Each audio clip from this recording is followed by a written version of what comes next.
Halo saudara-saudaraku, ketemu kembali dengan saya Hairudin Lubis, praktisi meditasi yang akan berbagi pengalaman tentang meditasi. Episode kali ini kita menceritakan langkah lanjut dari meditasi setelah kita melakukan persiapan, kemudian konsentrasi untuk mengendalikan pikiran. Yang berikutnya adalah kontemplasi. Saya memahami tahapan meditasi sebagai pertama persiapan, konsentrasi, kontemplasi, ekstasi, baru sesungguhnya masuk dalam keadaan meditasi. Ini poin-poinnya. Kontemplasi adalah upaya untuk masuk lebih dalam, membebaskan fisik dan pikiran dari segala aktivitas, sehingga kita akan beraktivitas melalui kesadaran kita, kesadaran jiwa. Jiwa yang mengajak pikiran untuk bermeditasi. Jadi kesadaran jiwa sudah mulai muncul menguasai pikiran. Dan pikiran mulai tunduk, patuh untuk menerima konsep kesadaran yang lain. Yang lebih tinggi dari sekedar kesadaran fisik atau kesadaran pikiran itu sendiri. Jadi orang-orang yang sudah berniat untuk atau mencari tahu tentang informasi meditasi, kesadarannya sudah lebih baik dari kesadaran fisik maupun kesadaran pikiran. Kemarin sudah kita bahas tentang apa yang terimplementasi pada fisik ketika fisik hanya memiliki kesadaran fisik, yaitu sifat hewani. Bukan berarti kita menjadi hewan, bukan. Ketika kesadaran pikiran berpadu dengan kesadaran fisik, ya cenderung jahat. Karena apa? Duniawi yang. Nah, kedua kesadaran ini sudah kita bisa redam. Kita sudah tidak berpikir macam-macam, kita sudah melihat cakrawala. Bagaimana masuk ke alam meditasi? Itu yang kita sebut sebagai kontemplasi. Lebih dalam lagi, lebih konsentrasi lagi, lebih dalam. Apa yang terjadi pada fisik ketika kita mulai masuk dalam keadaan kontemplasi? DNA sudah mulai aktif, teraktivasi dengan doa-doa kita dan upaya kita tadi melalui suara yang kita tumpangkan kepada nafas kita. Sel mulai meregenerasi, yang lemah-lemah akan terbaiki, terkoreksi. Jaringan-jaringan sel akan terkoreksi lebih baik. Simbol-simbol saraf akan lebih baik. Dan sel inti akan udah mulai bergerak. Nah, sel inti sendiri fisiknya harus terbuka sebagai fisik dia. Agar supaya kita bisa terhubung dengan kesadaran keilahian itu. Di mana ada ruang di dalamnya, ruang yang maha hening, maha ilmu dan maha pengetahuan. Itu yang akan kita serap. Akan kita bawa kesadaran itu dalam keseharian kita. Dalam kontemplasi akan terjadi tentu efek-efek fisik seperti pendar-pendar cahaya, lorong-lorong, mulai penampakan macam-macam. Itu sebetulnya masih berpadunya kesadaran fisik dengan kesadaran jiwa. Belum murni pada kesadaran jiwa. Jadi antara rekaman yang terjadi di otak kita, yang terimplementasi pada pikiran, bertemu dengan dampak dari doa-doa kita dan upaya kita terhadap sel dan inti sel.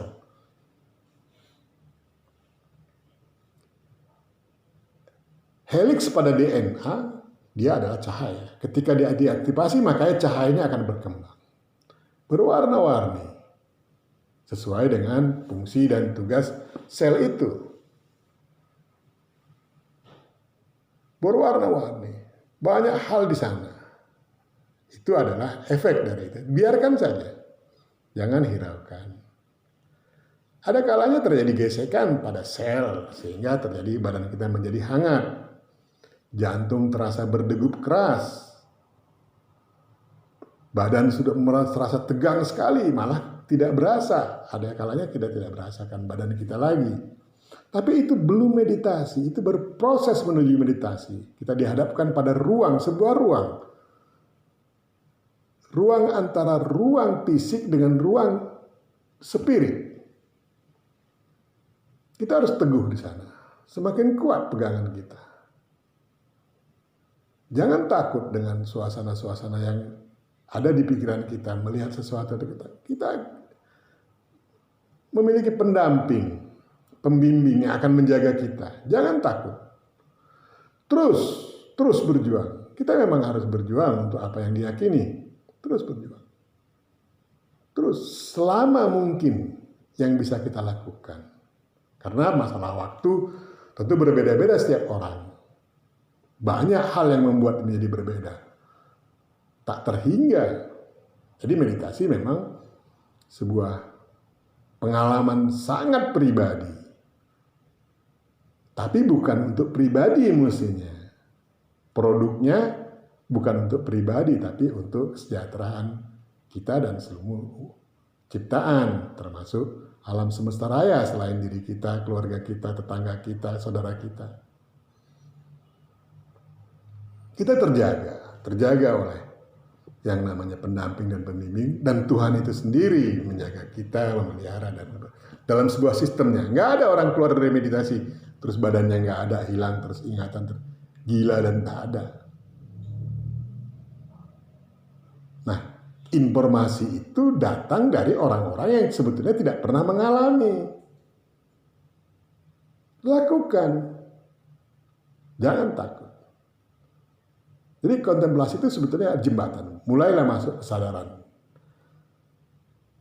Apa yang pertama diperbaiki? Sel-sel kita, DNA kita. Oleh sebab itu, jika ada pertanyaan, bisakah meditasi menyembuhkan? Bisa, karena selnya terperbaiki, terkoreksi. Kan kita masalah sel kalau sakit, masalah fisik. Pikiran juga itu juga gitu. Pikiran kita kadang ngaco gini, bukan sakit pikiran kita. Kesadaran kita yang tidak sampai pada kesadaran yang seyogianya sebagai manusia. Harus berkesadaran yang lebih tinggi dari hanya sekedar kesadaran fisik dan maupun kesadaran pikiran. Itu yang terjadi. Ada yang kita kadang-kadang ditakut-takuti dalam kondisi ini, seperti macam bayangan macam-macam. Kita akan ceritakan, ada apa di ruang ini? Di lorong kontemplasi ini ada apa di sana? Nanti kita akan ceritakan. Nah, berikutnya terus. Degup jantung sudah tidak terasa lagi. Yang tadinya kita bernapas dengan napas melalui paru-paru, sekarang sudah mulai bernapas dengan kulit. Kita tidak terasa bernapas. Nanti keadaan ini bisa kita buktikan kalau saudara-saudara melakukannya. Kadang-kadang kita terbangun kayak gelagapan gitu. Kita sudah mulai bernapas dengan kulit. Jadi kontemplasi itu adalah perubahan dari kesadaran fisik dan kesadaran pikiran menjadi kesadaran jiwa. Nah, kesadaran jiwa, karena jiwa terkoneksi dengan keilahian. Jiwa terkoneksi dengan DNA. Dengan helix, bukan hanya sekedar dengan fisik. Tinggal rasa yang bekerja di sana. Ego, nafsu, akal, semuanya patuh. Karena apa? Karena kan bosnya pikiran. Indra-indra semua patuh. Mata sudah tidak lagi melihat. Telinga sudah tidak lagi mendengar. Bosnya sudah patuh. Kalau udah bosnya sudah diam, ya diamlah semua. Kira-kira begitu. Bisa dipahami. Kira-kira begitu. Masuklah kita ke dalam ruang-ruang.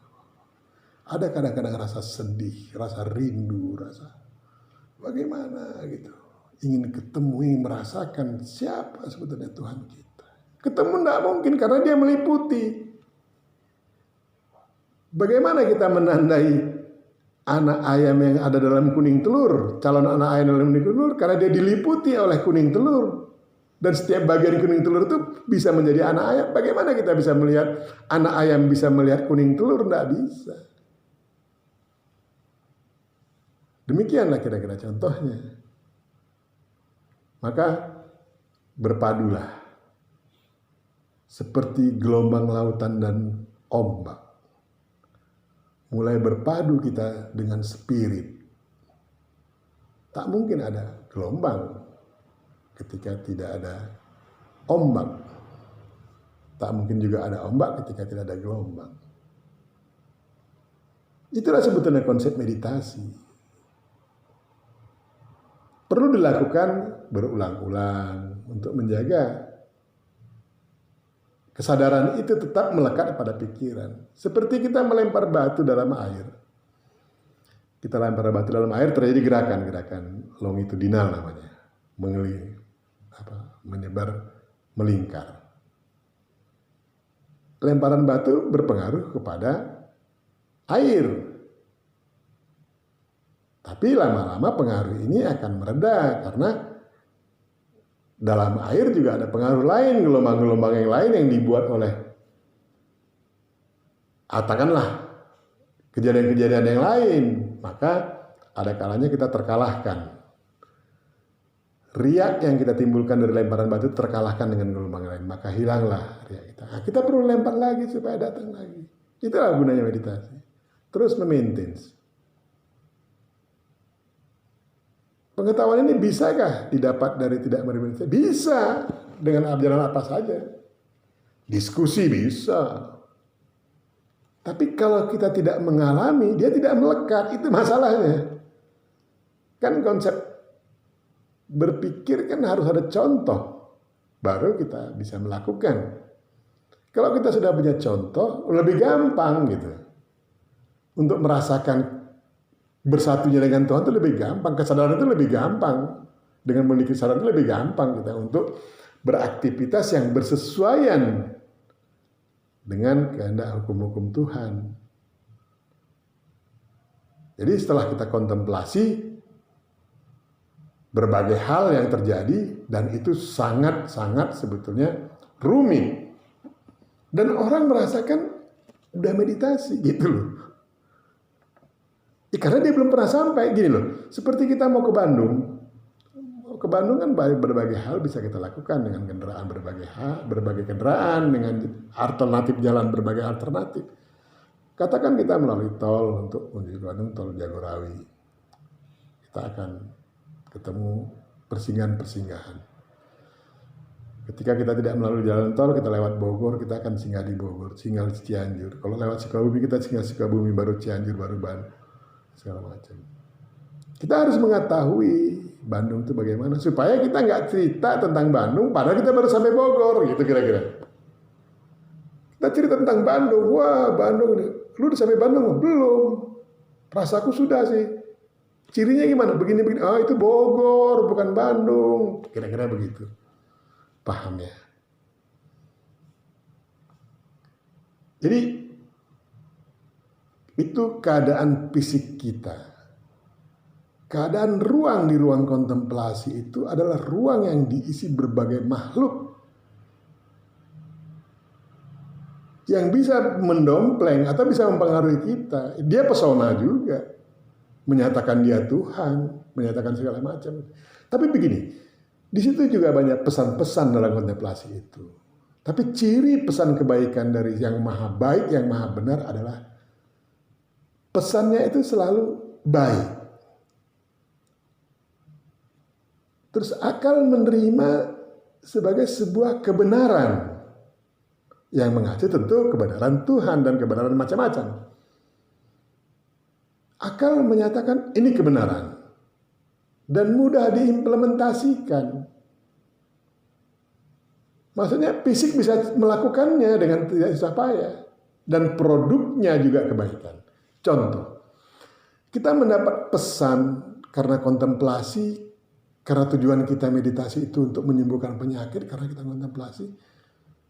Ketika kita mendapat pesan, oh kamu biar sembuh penyakitmu, bangun rumah ibadah di tengah pulau terpencil. Itu pesannya. Karena kita memang ingin sembuh, duit ada, dukungan ekonomi kuat, kita bisa melaksanakannya. Tapi kita harus berpikir, apa syarat rumah ibadah dibangun? Harus kita berpikir gitu. Rumah ibadah kan untuk ibadah orang-orang sekitarnya. Dibangun di tengah pulau yang nggak ada penghuninya. Masuk akal nggak? Mungkin akal akan mengatakan, Ya terserah, tapi ini tidak sebuah kebenaran gitu. Ada kesalahan ini. Dan fungsinya juga menjadi berubah gitu. Jadi hati-hati. Kita harus punya standar alat ukur. Minimal itu kita gunakan. Bahwa pesan yang kita dapat adalah kebaikan. Akal menerimanya sebagai sebuah kebenaran. Dan mudah diimplementasikan. Mudah dilaksanakan. Dan produknya juga baik. Itu kira-kira. Nah, setelah kita masuk kontemplasi dengan berbagai hal yang semua orang punya pengalaman yang berbeda. Kebayang saya dari tahun 90-an sampai sekarang begitu banyaknya pengalaman. Yang paling banyak pengalaman yang menyesatkan. Untung bisa sampai kemari, kalau enggak selesai juga saya. Jadi setelah nanti kontemplasi kita masuk daerah rawan lagi. Rawan terakhir yang namanya ekstasi. Untuk berbagi pengalaman tentang kontemplasi, saya pikir yang perlu dipegang itu. Banyak pesan di sana. Pendompleng-pendompleng, calo-calo. Siapa mereka? Mereka adalah jiwa-jiwa yang menempati alam itu yang tidak tahu jalan pulang. Jiwa-jiwa yang menduakan Tuhan, jiwa-jiwa yang meminta tolong kepada yang bukan Tuhan. Mohon maaf, karena ekonomi akhirnya meminta kepada sesuatu yang bukan Tuhan. Walaupun terjadi deal antara sesuatu yang bukan Tuhan itu terhadap kita. Ini begini loh, akibatnya kalau begini-begini, tapi kita selalu menerima itu karena kita pikir bahagia itu. Karena kita salah memaknai bahagia. Maknai bahagia sebagai sebuah sikap yang selalu tegak pada kebenaran. Welas asih, empati, toleran, maklum, dan sabar. Faham akan makna apa itu jabatan dan kedudukan. Apa itu kepemilikan akan harta benda. Dan apa itu gelar akademis. Pegang ini supaya kita nggak tersesat. Kita pikir bahagia yang kita pikirkan. Sehingga kita mencari apapun, menjadi apapun. Asal kita memenuhi apa yang menjadi kebutuhan. Bukan kebutuhan, kadang-kadang keinginan kita yang kita rubah menjadi sebuah kebutuhan. Maka kita akan tersesat. Tapi jangan takut. Nanti kita cari jalan keluarnya. Ketika ini terjadi pada diri kita atau perkara leluhur kita, ada jalannya. Dalam episode nanti kita jelaskan. Saya sudah dapat bocorannya itu. Dan saya akan berbagi semua yang saya dapat. Semampu saya untuk berbagi. Karena ini adalah baik untuk peradaban. Baik untuk peradaban. Baik untuk diri kita dan baik untuk semuanya. Sampai jumpa saudara-saudaraku besok lagi. Dengan pengalaman bagaimana ekstasi itu sesungguhnya. Tetap sehat dan bahagia. Sampai jumpa esok hari.